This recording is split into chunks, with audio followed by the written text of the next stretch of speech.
اللہ اکبر۔ تو یاد رکھیے گا نبی کریم صلی اللہ علیہ وسلم کے غزوات کے بارے میں بھی علم حاصل کرنا بہت ضروری ہے۔ حضرت حسین کے بیٹے ہیں جن کا نام حضرت علی ہے رضی اللہ عنہم، فرماتے ہیں کہ کننا نعلم مغازی رسول اللہ صلی اللہ علیہ وسلم کما نعلم سورۃ من القرآن۔ ہمیں نبی کریم صلی اللہ علیہ وسلم کے غزوات کی تعلیم ایسے ہی دی جاتی جیسے ہمیں قرآن مجید کی کسی سورت کی تعلیم دی جاتی۔ اور حضرت امام زہری فرمایا کرتے تھے کہ یہ جو آپ صلی اللہ علیہ وسلم کا غزوات ہے نا، مغازی، یہ غزوات اصل میں یہ علم الدنیا والآخرہ، یہ دنیا اور آخرت کا علم ہے۔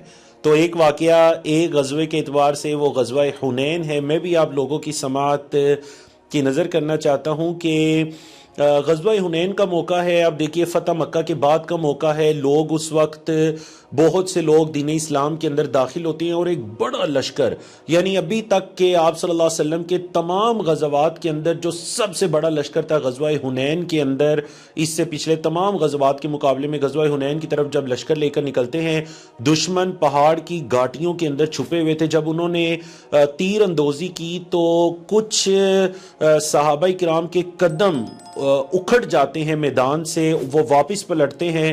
تو جب نبی کریم صلی اللہ علیہ وسلم نے اس حالت کو دیکھا تو دیکھیے قائد، سپہ سالار اور لوگوں میں سب سے زیادہ بہادر نبی رسول کا کیا اسوہ ہوتا ہے۔ ایسے موقع پر آپ صلی اللہ علیہ وسلم تنی تنہا میدان کے اندر نکل کھڑے ہوتے ہیں اور آپ صلی اللہ علیہ وسلم کی زبانی رسالت پر یہ الفاظ تھے: انا النبی لا کذب انا ابن عبد المطلب اللہم نزل نصرک، انا النبی لا کذب انا ابن عبد المطلب اللہم نزل نصرک۔ اے اللہ اپنی مدد نازل فرماؤ۔ اور پھر فرما رہے تھے کہ میں کوئی جھوٹا نبی نہیں ہوں، میں عبد المطلب کا بیٹا ہوں، قریش کے سردار عبد المطلب کا بیٹا ہوں۔ یہ کیسے ممکن ہے کہ میں جنگ کے اندر پیٹھ دکھا کے واپس پلٹ جاؤں؟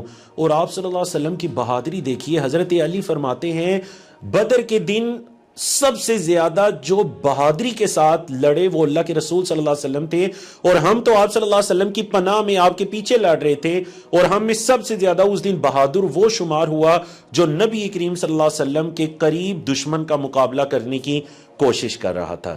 تو یہ آپ صلی اللہ علیہ وسلم کی بہادری ہے۔ ہم اس نبی کے امتی ہیں، ہم اس نبی پر ایمان لانے والے ہیں۔ شجاعت اور بہادری، اللہ پر توکل، اور جو کچھ ہونا ہے اللہ کی طرف سے ہونا ہے۔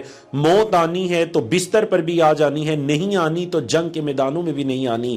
یہ سوچ کر اللہ کے بندے اللہ اکبر اس طرح کی بہادری اس بہادر نبی کی اتباع میں کر گزرتے ہیں۔